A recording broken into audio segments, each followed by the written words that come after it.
Bonjour à tous, je suis très heureuse de vous retrouver pour cette capsule vidéo et pour vous parler d'un sujet qui m'a été inspiré par un patient à moi qui en fait est venu à la maison lors d'une consultation. Je respecte les gestes barrières mais je reçois toujours.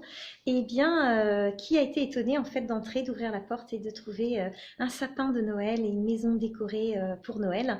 Voilà, je pense qu'il ne s'y attendait pas et en fait sa réflexion bien sûr puisque il venait lui me confier des choses personnelles, c'était voilà que pour lui le Noël ça allait être compliqué cette année, il savait pas du tout ce que ça allait donner et puis il avait besoin de se recentrer, de trouver du sens parce qu'il en était arrivé à se dire que finalement ça ne valait plus le coup.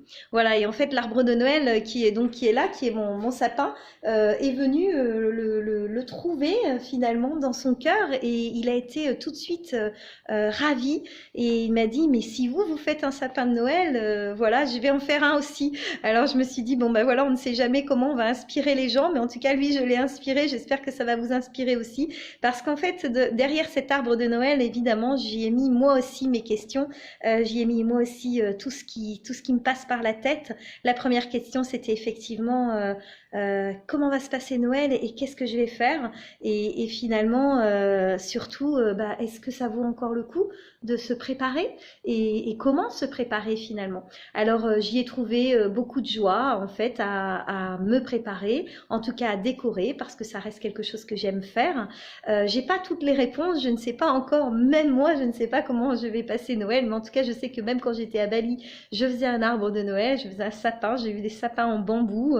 Voilà, les enfants se souviendront de notre fameux sapin qui trônait à la casa et qui était décoré à la fois à la balinaise et à l'européenne, donc c'était assez un beau mixte et je crois que j'ai gardé cette façon mixte puisque je vais vous montrer en plus du sapin, j'ai fait donc une décoration sur ma table centrale qui est celle autour de laquelle on se retrouve pendant les soins mais également pendant les cercles quand je reçois pour des cercles. Alors là c'est un peu moins facile de faire des cercles de parole puisque on n'est pas censé se retrouver, mais j'espère très vite pouvoir en refaire. En tout cas j'ai décoré ma table pour qu'elle puisse être un lieu où on peut méditer, un lieu où on peut franchement trouver dans ces symboles un peu de paix, un peu de sérénité. Donc je vais essayer de faire une petite opération, voilà, retourner ma caméra et je continue à vous parler en même temps. Donc voilà, vous découvrez donc la couronne et la flamme, bien sûr, l'ange, un très joli livre qui m'a été offert, un conte philosophique qui me plonge